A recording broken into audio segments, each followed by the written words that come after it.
Alalle, alalle, alalle, kulle,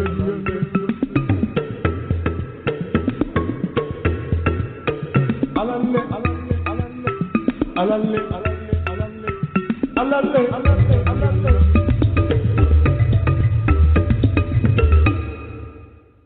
Nancy, you know that music, right?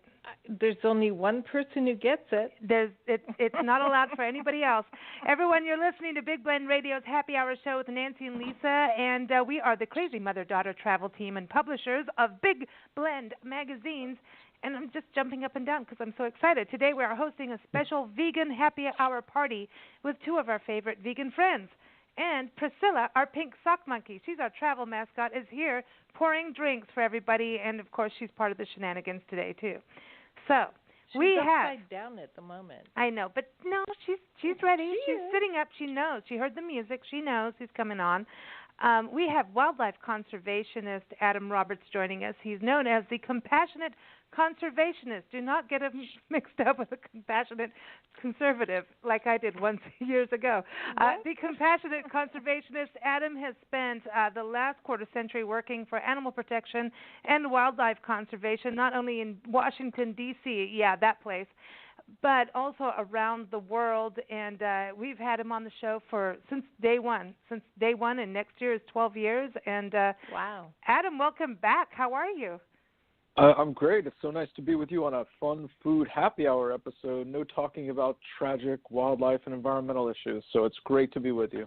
And we're excited. I know. We need to have some fun. I'm like, vegans can have fun. There's this idea that we're all like skinny, like dying kind of people. And you know what I mean? Like there's this and we don't party. That's not true. Like we party, right? I know. Oh, absolutely. I know. I've partied throughout my life, and I'm a good partier. It's one of my best attributes in my life. But, Adam, I have to ask you right now, because Priscilla, our little sock monkey, is ready to pour you a drink. What would you like? Well, I'm afraid to say, especially with our other guest today, but I am still sober for the next 2 weeks until my birthday on the 18th. Yes, I pledged before I turned 50 in a couple of weeks that I was going to go the year before my 50th birthday alcohol-free as part of a massive fitness regimen. Oh, you did like a full year? Wow, dude. Yes. And you've managed to be on our shows in that time frame? Can you believe it? So sorry. Drinking green tea or club soda with lime. So I'm afraid I'm going to have to teetotal one more time. But when the birthday comes, and historically, I'm a fairly simple guy in terms of alcohol, but since we have a mixologist joining us, I think I would like a nice rye whiskey old-fashioned. Okay. Cool. Okay. Listen, happy birthday, number one. Can I just say happy birthday? Good job, man. And a whole year, exciting. that's great. I mean, but the reality, it is good to kind of detox that. And if you're going to go into the midlife world, you got to detox at some point. Otherwise we get silly, the right? midlife world? Yeah, I know. It's creeping up on me, man. It's like I'm sitting there and uh-oh, it's coming. Oh, I'm happy I'm past it. No, yeah, well, I have nothing nice to say to you. But let's get John Schlimm on. John was on our happy hour show beginning of October, and he came on our show with his book Moonshine, A Celebration of America's Original Rebel Spirit. And not only did Moonshine hit a chord with us, but the original rebel spirit did, and so did John. And we found out that he has all these vegan cookbooks, and I'm like, how could you play with moonshine and vegan and all this cool stuff? And I'm digging deeper. He has even more books. I can't keep up with him, but he's an awesome dude. And welcome back, John. How are you? Hey, it is so fantastic to be back with two of the funnest ladies in radio. And Adam, no worries. You can just slide that rye whiskey old-fashioned over to me, and I'll take care of it for you. I knew it. I knew he would do duty immediately. I volunteer to be the cleanup crew. I know. Nancy will drink your leftovers. Listen, John. We used to call it Kickapoo Joy Juice. I know. Kickapoo is good. Listen, John, we had moonshine the other day. I put a picture up of Priscilla, our little sock monkey, and they all passed out. But these little miniature, little miniature moonshine jar. Where does that come from? I mean, is that a real thing? Do they serve them on airplanes in Tennessee? What's going on? Well, I don't think they're on airplanes yet, but I think we should lobby for that. That's a brilliant idea.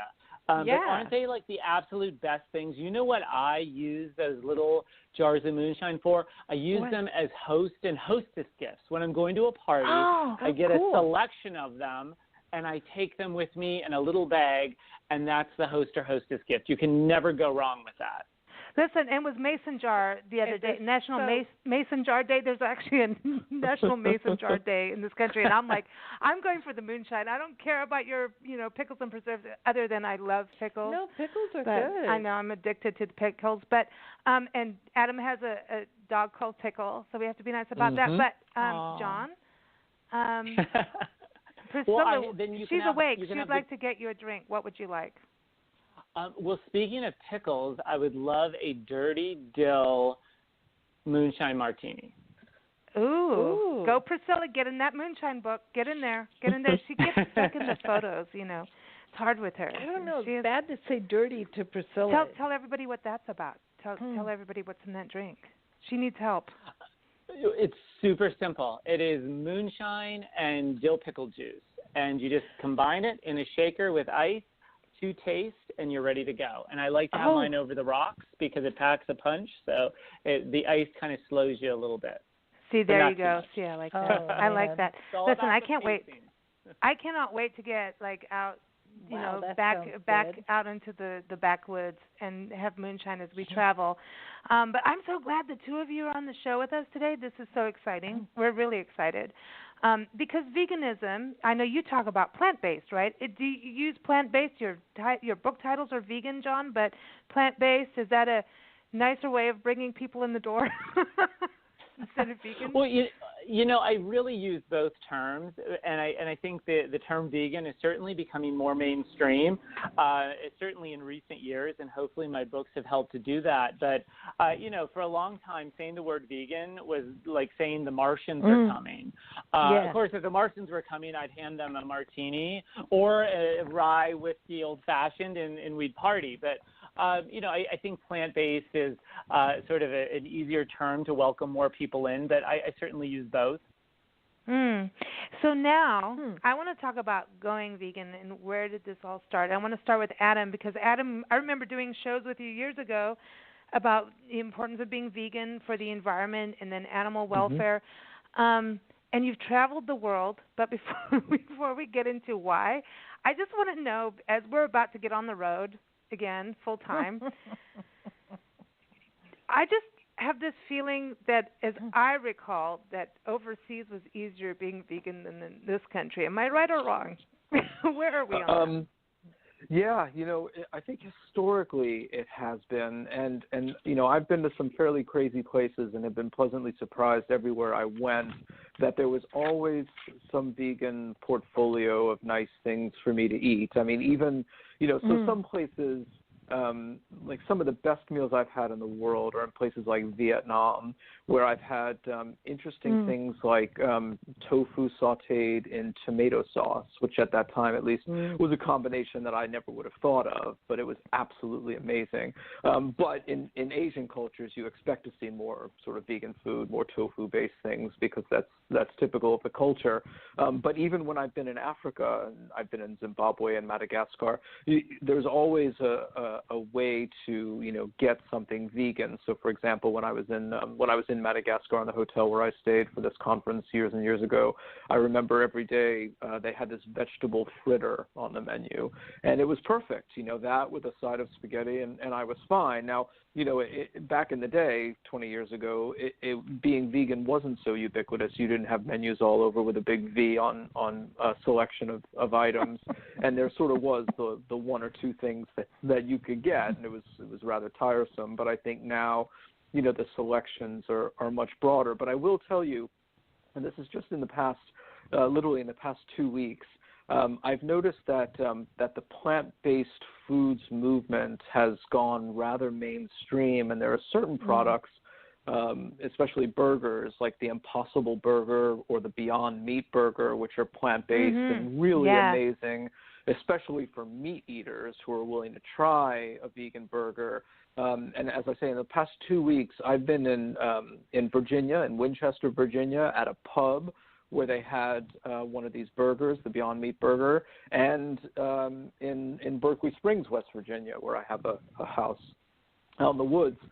Again, a new grill called the Canary Grill, and they had a Beyond Meat burger on the menu, which was amazing. And so, when you get places like that, you talk about traveling the country. I always used to find, once you got out of the major city centers, it was much harder to find vegan foods. You were always looking for a Subway where you can get a salad on a bread, and now, of course, all Subways have veggie patties, which aren't strictly vegan, but at least there's a veggie patty. But now more and more, I think it's becoming so mainstream that, as I say, you go to these places and they have the Beyond Meat burger right there, and it's excellent. So I think you'll have an incredibly easy time, unless something goes terribly amiss, especially compared to, as I say, 20 years ago. I just found stay away from Americanized food. It's been the easiest way. Is if you have Mexican food or Indian food or something, you can get around it. And yet Mexican food is very laden with meat, but it really you can do it. You can do it, and they have a lot of vegetarian dishes, and vegan is a little difficult. It is a little difficult, but that Beyond Burger, I've been watching that too, man. I haven't had one yet, but it's like it seems to be everywhere that people are able to. It's like more beet and a vegetable protein, so that's really interesting to me. John, what do you think? Have you had that, the Beyond Burger?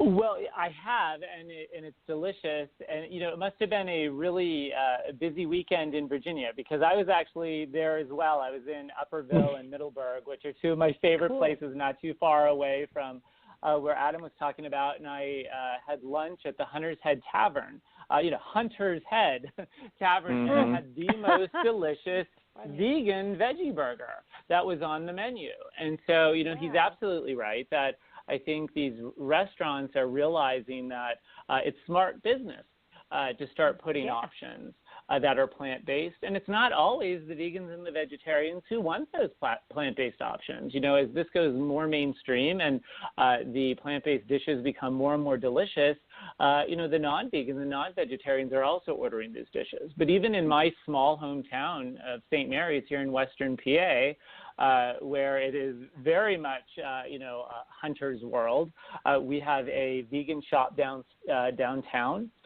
which is really fantastic, which offers lunch dishes as well as just produce and other groceries for the vegan and vegetarian out there, as well as our restaurants here are starting to add plant-based options to their menus. So I think Adam's spot on when he's saying that, this really is going mainstream. But I also think, one of the things I've tried to do with my vegan cookbooks is show that it can be fun. It's about being fun for so long, and this isn't like necessarily totally the fault of people who would make fun of vegans and vegetarians. Vegans and vegetarians were a little bit responsible for this themselves. It came off as something that was preachy, and it came off as something which wasn't entirely fair, but it came off as that, as weird. And if you wanted to make dishes, you had to go to Mars, to some health food store to find some obscure ingredients. And you're going to come back and all you get is granola. You're just going to live on granola but you were holier. And fruit wine. No, but you were holier than thou. You did it. Yeah, you are better than everybody else. We're the Puritans. We are Puritans. Right. And so when I transitioned, I'm like, look, I'm going to turn this on its head, and I'm going to show that this is actually fun. And that's why my first book look at was his The book, Tipsy his Vegan. photo in the book, Tipsy. This so much fun. The Tipsy Vegan in the back. He's chugging, man. He's happy. But most of the good things are plant-based. Yeah, but this is the thing. And can I just point out that you can't have meat without something plant-based? Exactly. It all runs off of the soil and the vegetables at the end of it. And I think this is so great. Your books, John, Nancy and I have been going through it. The Tipsy Vegan. Okay, he's also got the Ultimate Beer Lovers Cookbook. We haven't gotten into that, but he's got the Grilling Vegan Style and the Cheesy Vegan. See, when you become vegetarian or vegan, the first thing is like what's happening with cheese, what's happening. Because that's three things. Wait, you guys, the two of you know. How are you getting your protein? That's going to be one of the things. We can't bake things. There's no baking going on. And then what do we do about cheese? Cheese is, I think that is instrumental in everyone's lives. How do we get rid of cheese? And you don't, or you do. And I think, John, your book has it. Like, you wrote a whole book on how to be a cheesy vegan. That's so cool.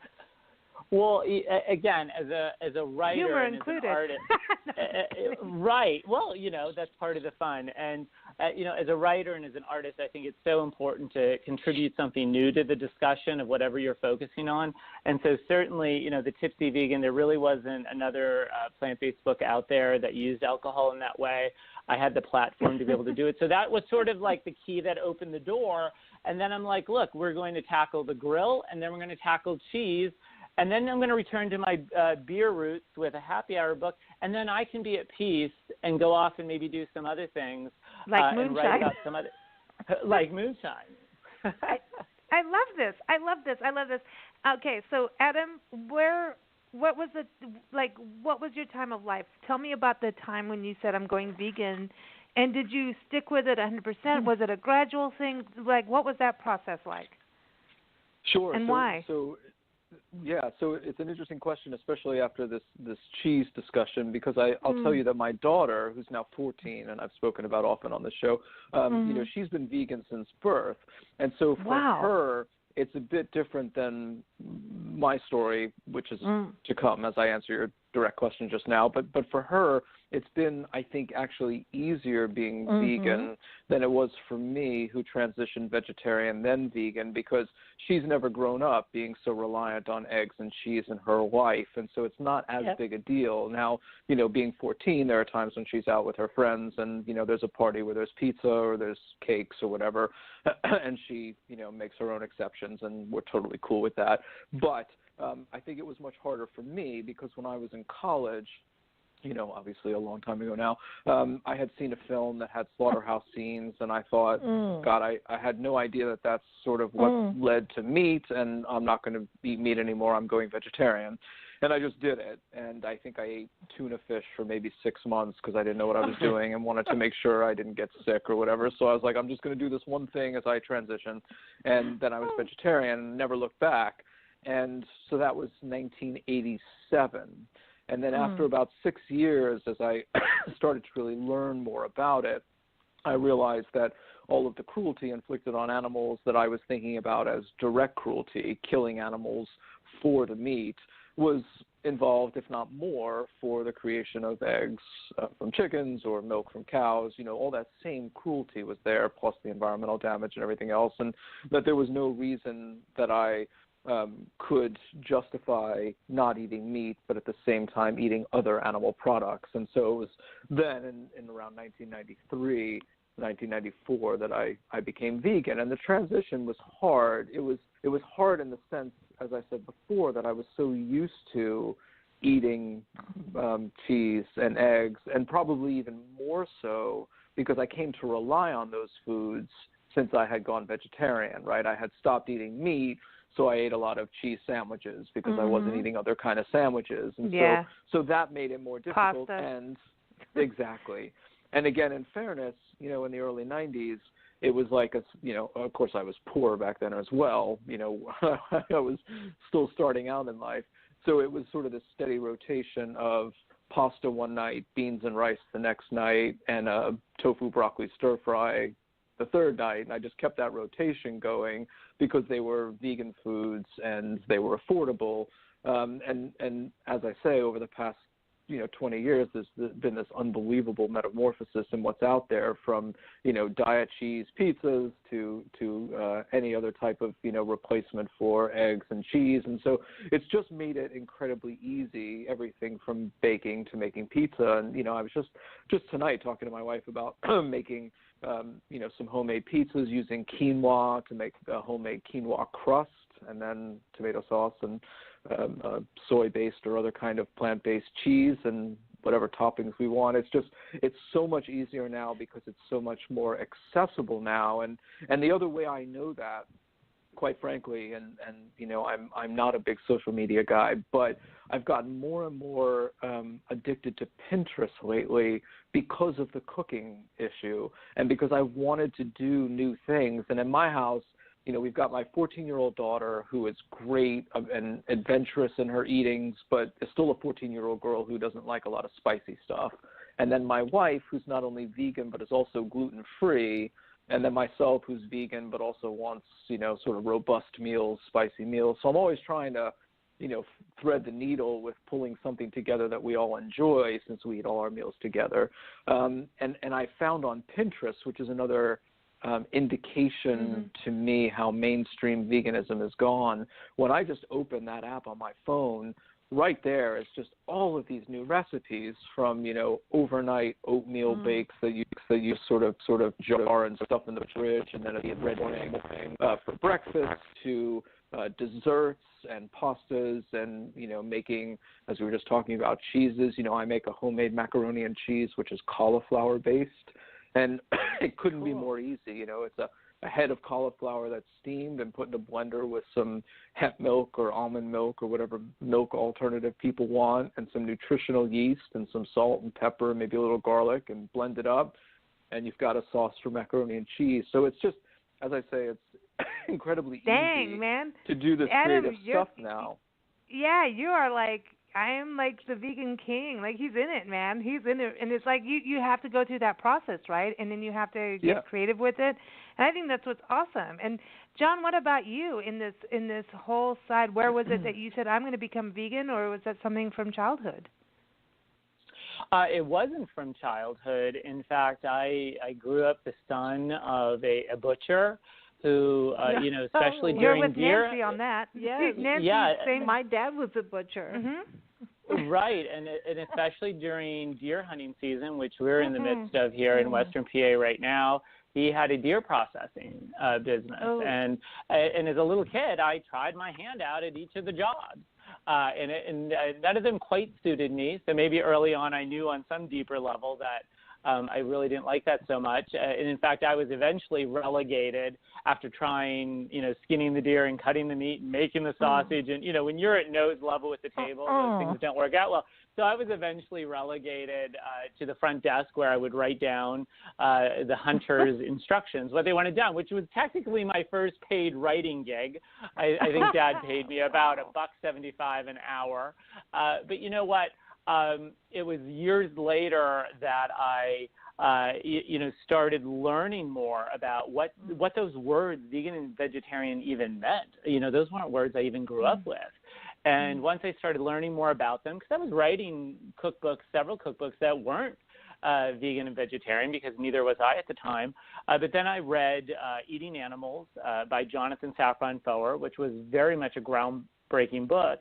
And the whole book is fantastic, but there was one particular passage about Thanksgiving turkeys and the treatment that Thanksgiving turkeys endure. And the thing is, I was never even really a turkey eater. Even on Thanksgiving, I would eat the ham. I wouldn't even really eat the turkey. But for some reason, that story clicked with me, and it was pretty much overnight from there that I made the transition. And I was really fortunate because I know a lot of people have a lot of trouble and a lot of challenges when they make that transition. They just crave the meat, and they can't give up their cheese, and they can't give up so many other things. Look, I eat cheese all the time. I eat chicken and tuna fish almost every day.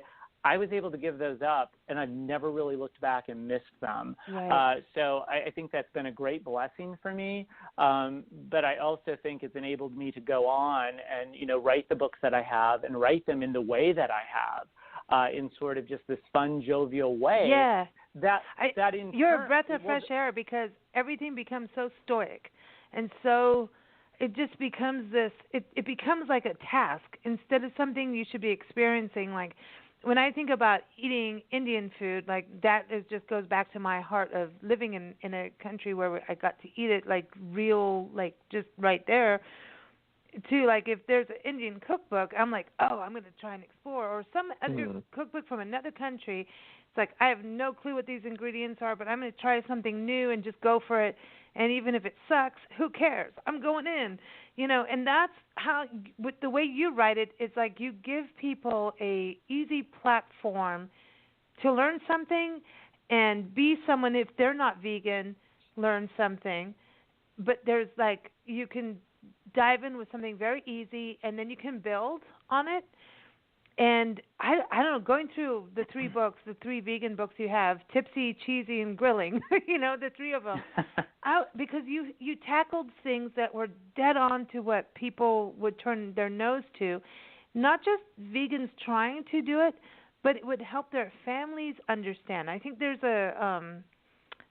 something really cool with what you've done in regards to you bringing the family and the friend unit with your books. By having a party, you are able to bring more people in and understand and have a conversation. It's not like, oh, don't invite so-and-so, they're a vegan, and we're cooking a turkey. Well, no, we could do something, and we can still all connect. You have a way of making the vegan not like we're some dried-up thing on the side of the road, like just only eats a blade of grass, or the carrot. Well, I really appreciate you saying that, because as I've told you before, my goal is to always create the ultimate party in a book. And, and I appreciate your perspective of, don't let it be a case of don't invite the vegan. For my books, it's a case of don't let it be don't invite the meat eater. Don't invite, those hunters and all that. Exactly. Invite them. My books are parties to which everyone is invited. And I think that actually, goes back to my roots in my dad's butcher shop, where, we tend to vilify hunters and meat eaters. And I was not going to be a part of that. Look, I don't exactly like what they all do, especially the hunters. In fact, I always joke when my cousins go to hunting camp that I'm going to come with a whistle and run out ahead of them to scare off the deer, so the deer are, warned. I have not done it yet, but I threaten that every year, jokingly, of course. But, look, from those early years, I learned, and my parents instilled in me a great respect. And especially in the animal advocacy world, which Adam certainly knows better than any of us. Look, when you sit down and actually talk with hunters, and it's a psychology that's kind of interesting, but these men and women are some of the greatest animal lovers on the planet. So for us to push them away and to vilify them, that's the wrong approach. They're not cool once they learn what's going on factory farms and elsewhere. So it's about finding that common ground that we can kind of partner on. We don't have to agree on everything. Even at mealtime we don't, but we can partner on some things. And I think, that helps to move the world ahead. And it has certainly brought a lot of non-vegans and vegetarians to my books, because they know they're going to have a good time, they're going to have good food, and they're not going to be judged. Adam, I want to bring Adam in here about the hunters. Wait, come on now, because we got to. I got to bring him in on that comment, because, okay, Adam, are you going to agree on that or not? Because of the balance. It's a matter of accessibility, right? I don't know that I've ever met a hunter. Well, yeah, I don't know that I've ever met a hunter who's been swayed toward vegetarianism or veganism, but by the same token, I think it's important for those of us who are vegans, who have a voice and a platform, to consider ourselves sort of ambassadors for the lifestyle and for the ethical commitment that we've made, so that people don't, as we keep discussing throughout this discussion, sort of equate veganism with being a earthy, crunchy hippie, right? Because it's so much more than that. I mean, I like going to fine restaurants, and I like good food, and, I'm a bit of a foodie myself. And he likes AC/DC. So you have to sort of show. That's right, exactly, loud on the open road. So I just think it's important, right, to be able to show that. And, when I was out in West Virginia having the burger at the restaurant, the woman sitting next to me asked about what I was having, and she just saw me having a burger. She was just making conversation. It wasn't that it looked any different, because she was sitting by herself at the time, and so was I. And she just asked about it, and I told her I was having the vegetarian burger, and I like vegetarian burgers. Now she was a meat eater. She wasn't going to eat that, and wasn't going to change her diet or be swayed, but I just think it's important to be out there and to be seen having a good time with good food that's also substantive and all the rest. So yeah, I think there are plenty of hunters who see that, and they'll at least respect that we have a strong opinion, that we're doing what we believe in, and that we're enjoying it. And maybe they'll even try it from time to time. And the one thing we know, at least about the environmental, not to mention animal benefits of a vegetarian or vegan diet is,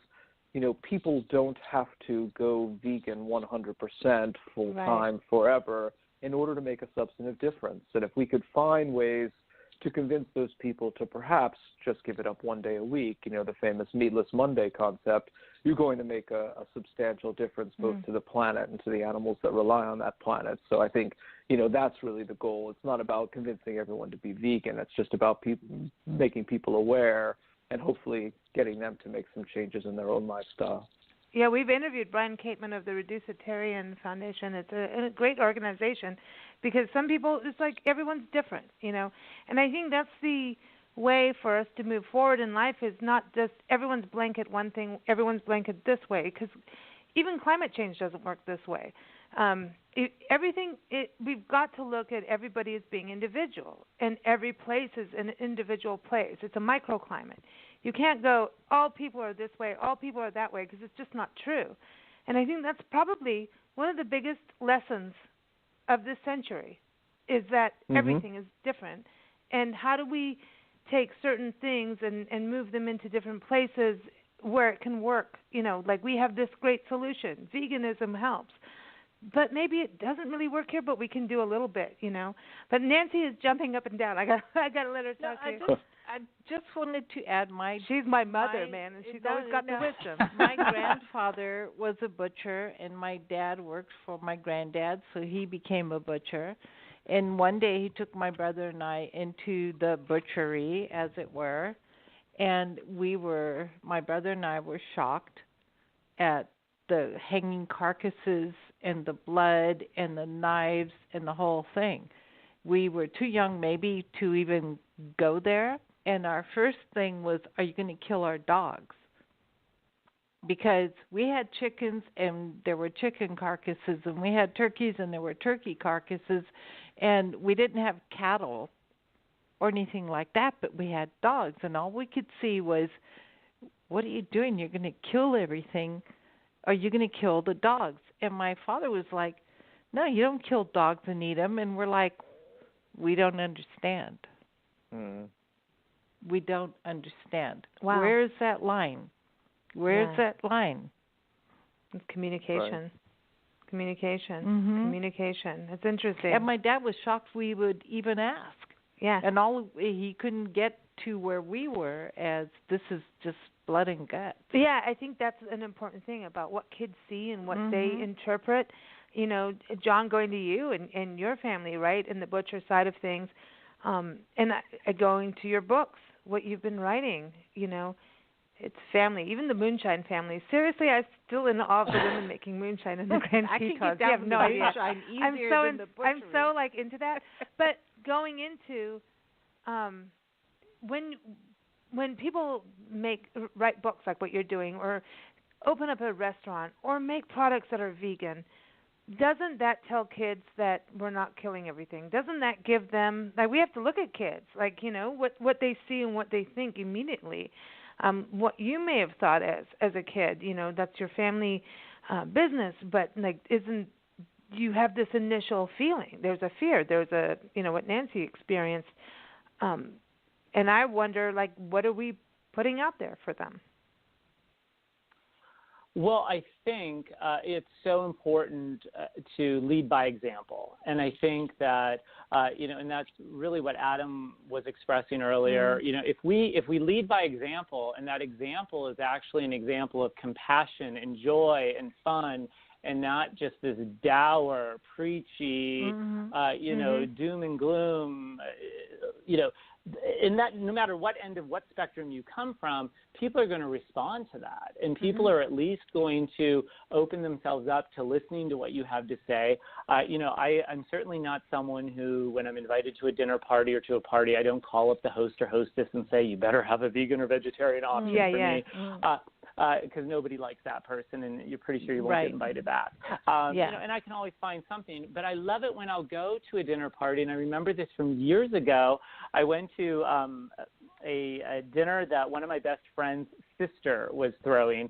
It was just a family thing that I was invited to because I'm a friend of the family. And now she is this, really fantastic biker chick, rides a Harley. If you're in an alley fight, you'll want her on your side. She's a hunter. She's, works in a prison. So you get the picture. I actually think I know her. But anyway, continue on. Everybody needs to know someone like her. So I get there, and she said to me, John, I made a casserole, and I know you don't eat meat, so I made a special one for you.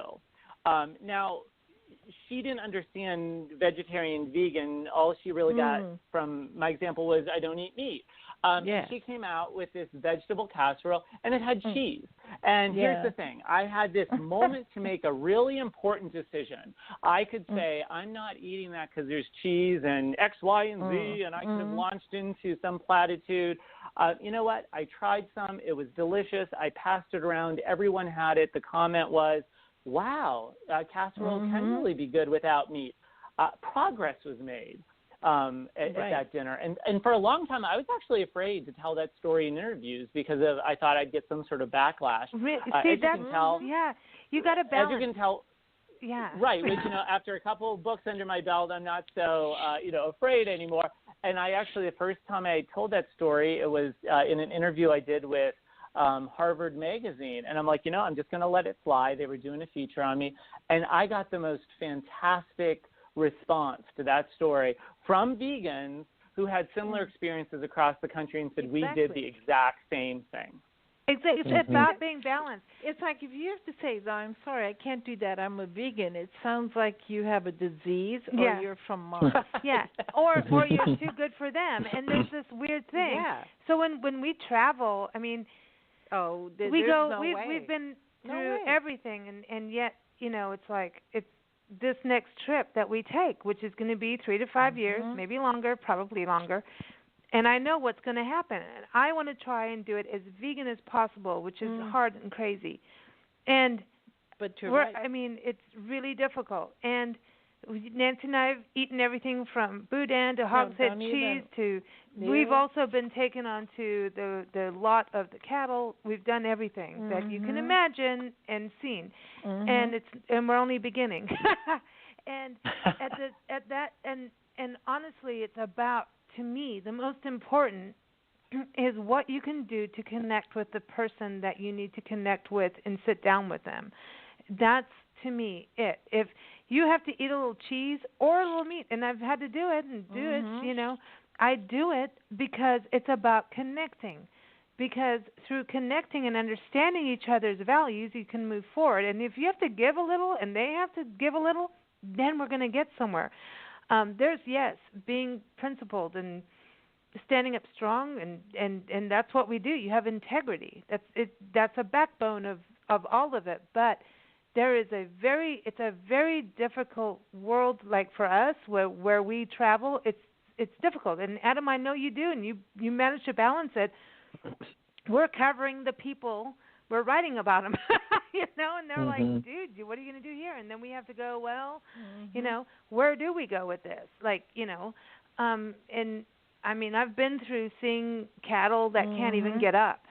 I've been through it, and I've been through communities where basically, I don't even want to talk about it because it's so bad. And I remember, Adam, you calling in on a show once. We were in a place, and I'm like, Adam, you won't believe what we just went through. No. Like the where? Most thing I think I've ever seen. But there is a balance of how do we connect, and sometimes I think everybody has to let go a little. I don't know, Adam. What do you think? Because I mean, you do this around the world with different cultures. Where do you draw the line of that? Like, do you let go a little? No, I think it's right, and I think the one thing.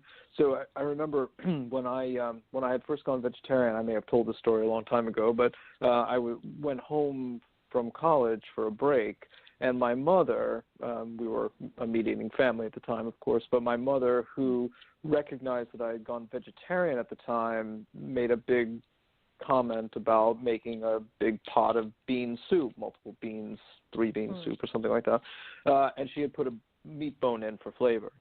So she, sort of got it, but not completely got it, right? And I appreciated the effort, but I was like, no, sorry, Mom, I don't eat anything with animal products in it anymore, with meat in it anymore. And now my mother is almost vegan.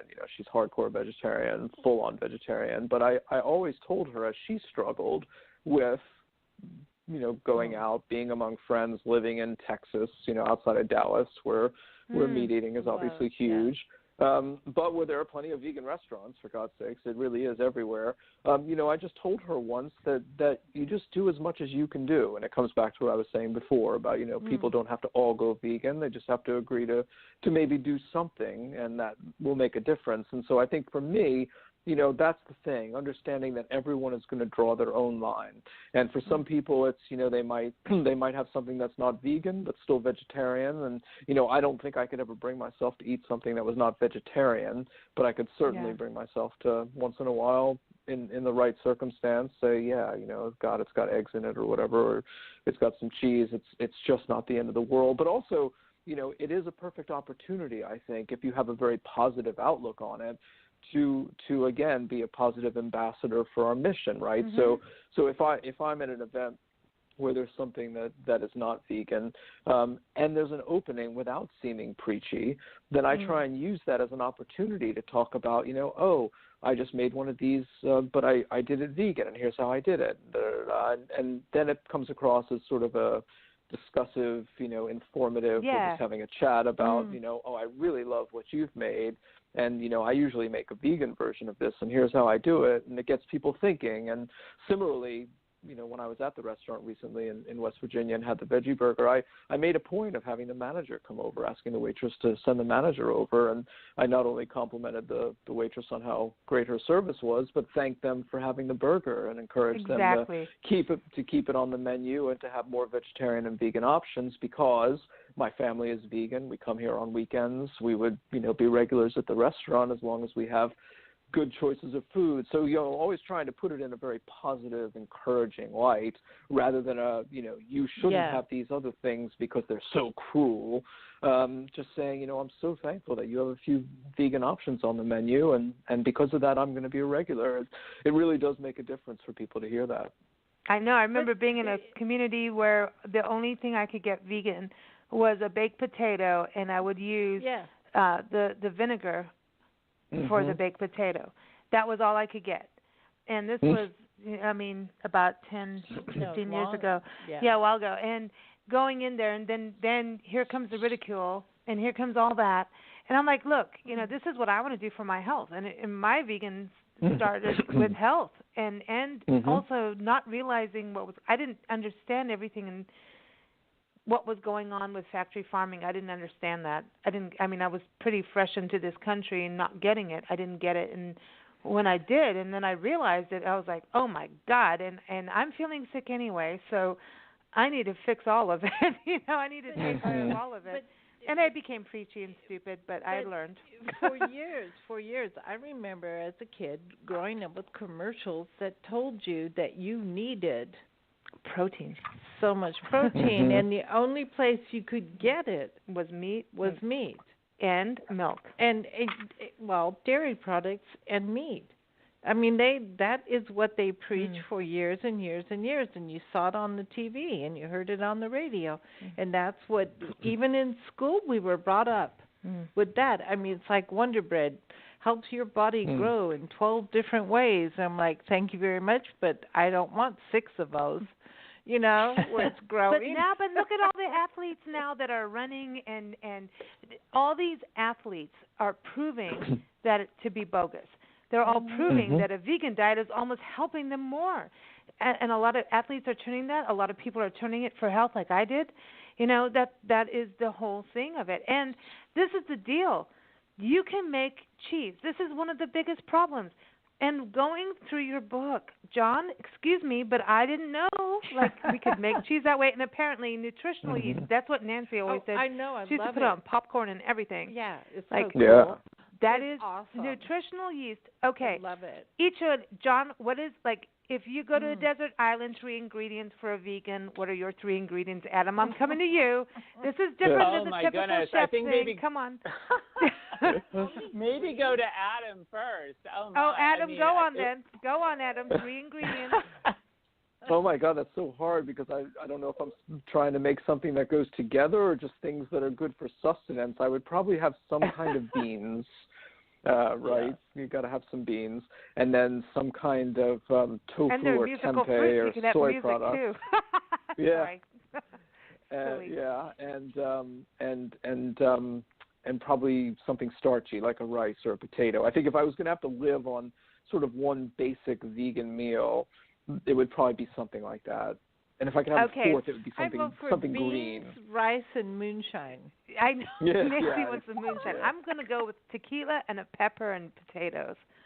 Period. You're taking the words right out of my mouth. Yeah, I'm with you on all of those. The thing is, when you ask that question, I think maybe a lot of listeners who are maybe non-vegan or vegetarian would have thought we would say, again, some strange, bizarre ingredients they've never heard of. But listen to what we're saying. We're saying ingredients that they probably eat as well, and that are in the supermarket. The TV show. Right. And So, potatoes. So for me, really like Adam, beans, spinach, good balsamic vinegar, and then bring on the vodka, the moonshine, the beer, Hell the yeah, wine, absolutely. the whole mini bar. Hopefully my island has a mini. No, I want a big bar. I don't want a mini bar. I want a big bar. But yeah, these are all ingredients that we pretty much all eat anyway. And I think that's the great thing. That's the common ground. Everyone always worries about me at Thanksgiving, like, are you going to have enough to eat? Literally, I can eat everything else on the table. I just choose not to eat the ham and the turkey, but pretty much everything else on that table. Exactly. I eat and you more can than eat probably much anyone more. else. We can be the biggest pigs in the world, and we're fine. And I just, before your show, I have to tell you, we did a recording with Dr. Jackie Ubani, who is a cardiologist, electrophysiologist, the author of Women and Heart Disease, The Real Story. And she's making us go and find as many 1-hour walks across the country as we can as we travel on our Love Your Parks tour, because she wants people to walk and get out there. And while we were interviewing her, I said, well, we're going to do a vegan happy hour party. And I said, so what do you think about veganism? Is it okay? And she goes, it's good for your heart. And she goes, that's the best diet. She totally was like, hands down, that's a good diet. Not everyone can do it, but yeah. And I think this whole balance, that's why I like the reducitarian thing too, is like there's a balance to it. And I know that, when I became vegan, I had friends who were chefs, and they were like, oh, they swore at me. They really did. And they would come over, and this was back in days of playing music and stuff, and they would all come over afterwards. So I'd have the chef music parties in our cabin in the mountains, and all of a sudden my kitchen transformed into chefs going, okay, wait a minute, how do we make drunk food? That's vegan. And life changed. It changed.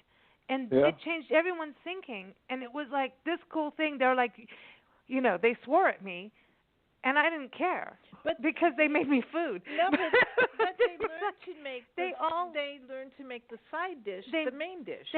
Everybody transformed. I transformed the way I thought, and it was this creative process. And I think that's so great. And the cheese part, John, the tipsy vegan, I love that, because you're infusing things like cocktails into things. Hummus is like happy hummus, hubba bubba. You got all kinds of things, but also doing wine and cheese pairings. Like you could have a wine and cheese party that's vegan. Cheese. I never even thought of that. I was like, dude, I would be like, no way. But you do. You do. And right, and you can do that with beer now. You can do it with everything. And, I have that list in my Ultimate Beer Lovers Happy Hour with the beer, just like I have with the wine in the Tipsy Vegan. But, to your point about chefs, I've gotten to work with some of the best chefs across the country. And, one of the things I've learned is they have a little bit of an ego, marvelously so. And so, I'll be at a restaurant. And again, it's never a thing where I ask for anything special, because if nothing else, I can usually piece together a beautiful platter from the vegetable side dishes. But, every so often, one of the chefs will find out that I'm there and who I am and what I do, and they take it on as this challenge to create a vegan dish. Cool. And they'll bring out the most incredible dish. And then I make sure they're brought out, and I'm like, put this on your menu. This is incredible. So, you know, I think chefs are getting much more accommodating, and they really take it on as a challenge because, you know, their egos are at stake now. You know, because they've mastered just about every other dish, but can they master creating, you know, the ultimate vegan dish? And we get to benefit from that. So exactly. But it's the same as if you're vegan and you bring someone into your house, you're serving them food. Guacamole's vegan, everybody. And it's like the best food ever. Best thing ever. So, like, half the time people come over and they don't know they're eating vegan food. Right. You know? And you can add tequila to your guacamole and make it even better. I know you know about that, man. The Tipsy Vegan. Okay, now I'm into that. Listen, I don't care if you're vegan or not. You need to have that book because it's fun.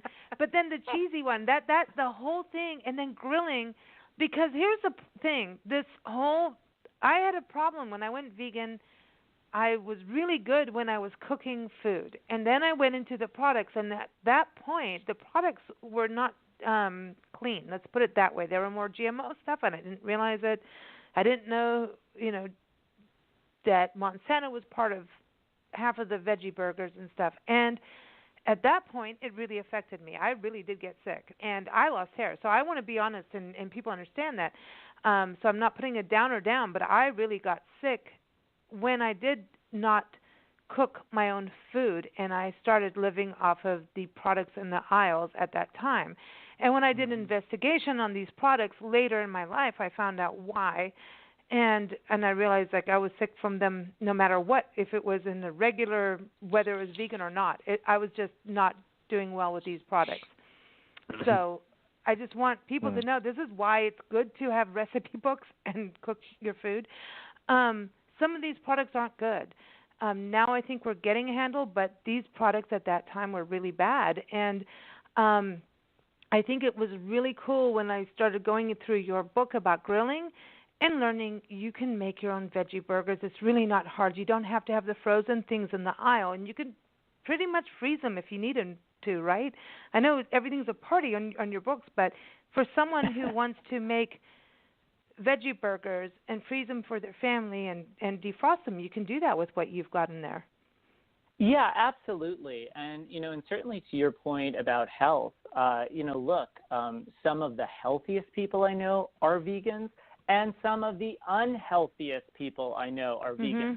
The same rules apply, you know, and it's back to that word of balance. You've got to pay attention to what you're putting in your mouth. And it's not just about what you're putting in your mouth. It's, are you exercising? What's your, you know, sort of mental state? That's an area I'm starting to research a lot now, certainly as an educator and with what's going on our campuses with the mental health crisis and everything. Right. So it's really a whole, you know, I take this holistic approach, and I think a lot of times people will say, oh, vegan is just about health. No, it's not, because unfortunately there are a lot of people who are vegans and vegetarians that are really unhealthy. They're eating vegan and vegetarian quote unquote foods, but they're not good for you. You know, they still have the chemicals or the junk food and all of that. So I love that you're sharing your story, that no matter what, it's about that balance, and you still have to watch what you put in your mouth. I have to tell you, we need real in the beginning, I have to tell you the night and day difference. It was immediate and healthiest ever when you just do whole foods and you do know where your foods are from, and that goes for everybody, you know, meat or not. Know where your food is from as much as you can. Do it organic or local as much as you can. Especially, I'm sorry, but vegetables too. I mean, now, like romaine lettuce, everybody's like, I'm safe from romaine lettuce, as much as you can. I mean, we're really in a part, we have to take care of that. I don't want to be all, I mean, Adam, you've been on shows, we've talked about this. We have to look at what happens to our food, and it's the most important thing to us, you know, air, water, and food, shelter. And at the end of the day, air, water, and food are more important than even the shelter. So we got to take care of those. But in saying that, I want to ask you both a little happy hour question, because you know what? It is happy hour. And Adam, it's been a while, and we're just priming you for your birthday. So you know. Excellent.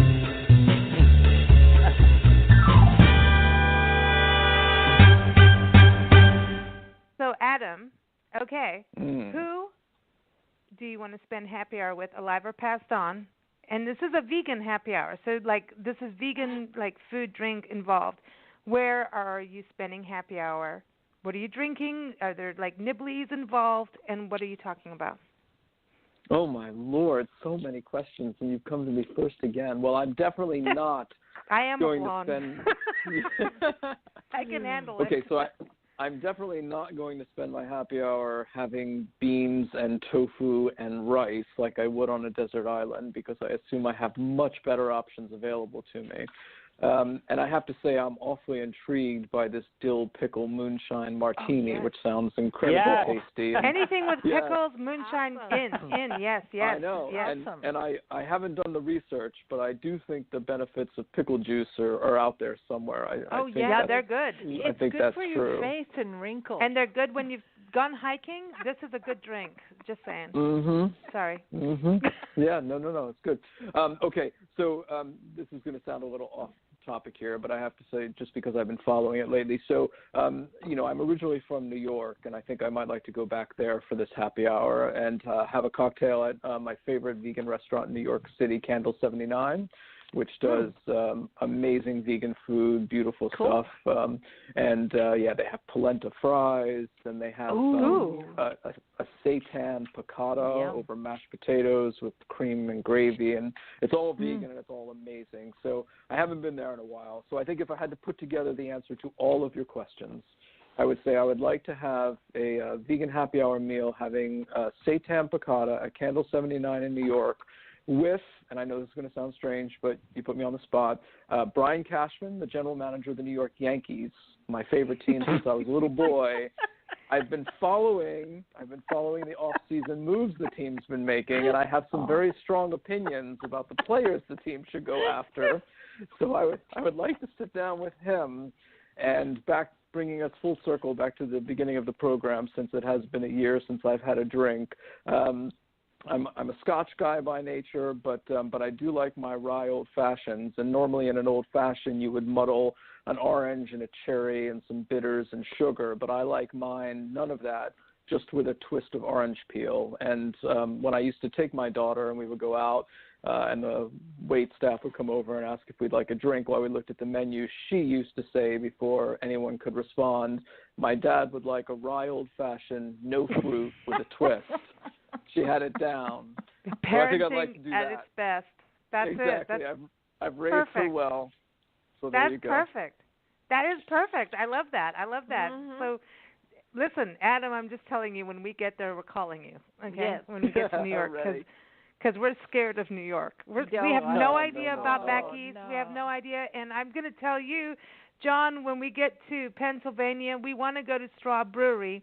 And we want to go on that skywalky thing for our 1 hour walk group. But and it looks like we get to see elk out there too. So I'm just saying. Awesome. Yes. Okay. Definitely. Yeah. We want to skywalk. I don't know how to do it. Like the I think I could channel. Kinzu Bridge. Yeah. Bridge. I don't want to pronounce that. That's too much for me. It's happy hour. I want to channel Michael Jackson when we do it. but anyway. So, who are you going on a happy hour with, John? Because last time, Yes. Well, this is it's Jackie. going to sound yes. You have her I in your think, cookbooks too. You notice that? Yes, I try to work her in wherever I can. So I think for this happy hour, I would do more of a picnic theme. Let's do it in Middleburg because it's one of my favorite towns. In Virginia, and one of my old stomping grounds when I was in college down there. It would be with Jackie Onassis, and that's one of her favorite stomping grounds. In one of those great fields, we'd start with the Moonrunners Manhattan from my Moonshine book, and the food would be super simple. The carousing cucumber rounds with rummy hummus from the Tipsy Vegan. Oh, I like that. The Blue Moon dip from the Cheesy Vegan, and from Grilling Vegan Style, and hopefully we're bringing, her staff along to help us with this. I don't want to have to be making the food this time. The Italian herb burgers on focaccia, which I know you're sharing that recipe, but I think I would do them as sliders. I would do them as sliders so that we can, have more room for even more of the Moonrunners Manhattans. And, and then I'd invite my great aunts and my grandmothers and all of these great women who I grew up with who literally could drink any 21-year-old under the table, even in their 80s and 90s and 100. So I want to meet them. Yes. I want to meet them. That's awesome. That is awesome. I love that. John, everyone's got to go get your books. The Tipsy Vegan, Grilling Vegan Style, The Cheesy Vegan, and go get Moonshine, too, because all of them are, and, there's all these other books, too. So just go to johnschlimm.com. You can also keep up with Adam's interviews at blendradioandtv.com. Just go to our expert department. And I'm so sad that this is over, but it's over. It's and too much fun. Now the fat lady's singing, and she's got a good voice. But she had good vegan food. She had good cocktails, and off we go. But everyone, we're going to play Makana. Makana's an amazing musician out of Hawaii. And I wanted to play the song Nectarine because it's fun. And he also likes to cook. He's an incredible guy, and he likes to cook vegan as well. And you can go to makanamusic.com. I don't know where he is in the world right now, but he travels a lot. This is from his album Ripe. And here it is, Nectarine. And thank you all for joining us here on Big Blend Radio. Guys. Keep up with us at bigblendradio.com. Thank you, Adam. Thank you, John. And cheers and clink clinks, and we'll see you when we get back east, okay? Thank you, Thanks. ladies. Thank you, Have a good Adam. night. Take care. Good night. And happy birthday, Adam. Thank you. I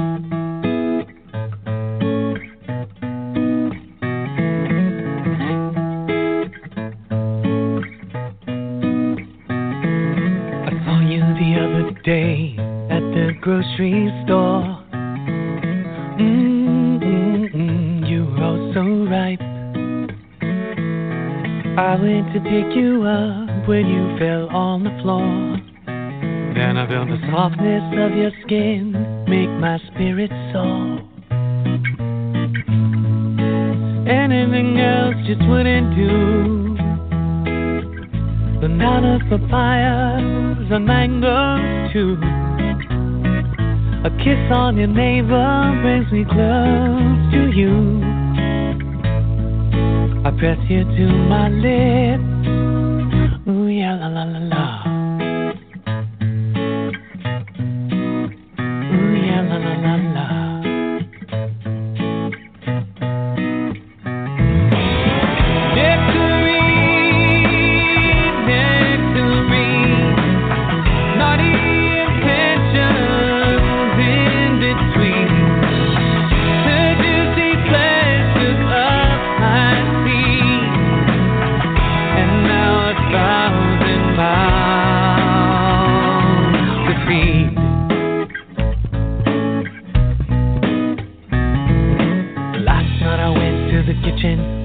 Midnight snack.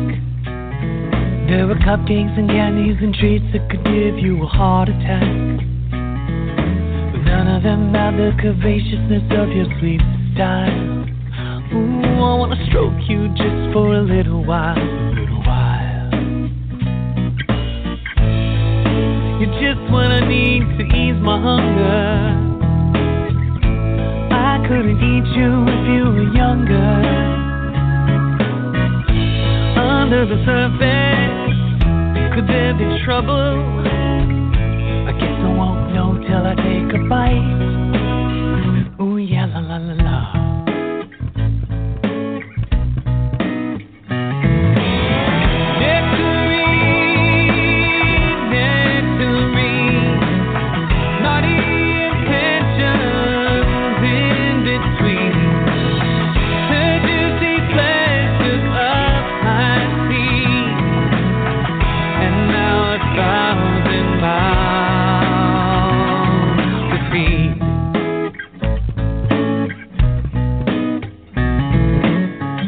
Sit down, stay for a while, slip into something and crack me a smile. Just hold me close, don't make no noise. Show me your suitcase full of your toys.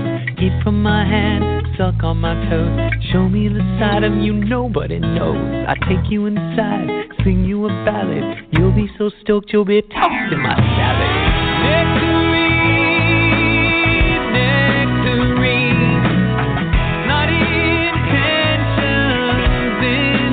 sweet. Her juicy flesh took up my seat, and now so many mouths. Nectarine, nectarine, naughty intentions in between. Her juicy flesh took up my seat, and now so many mouths to feed. Ooh, yeah, la, la, la, la.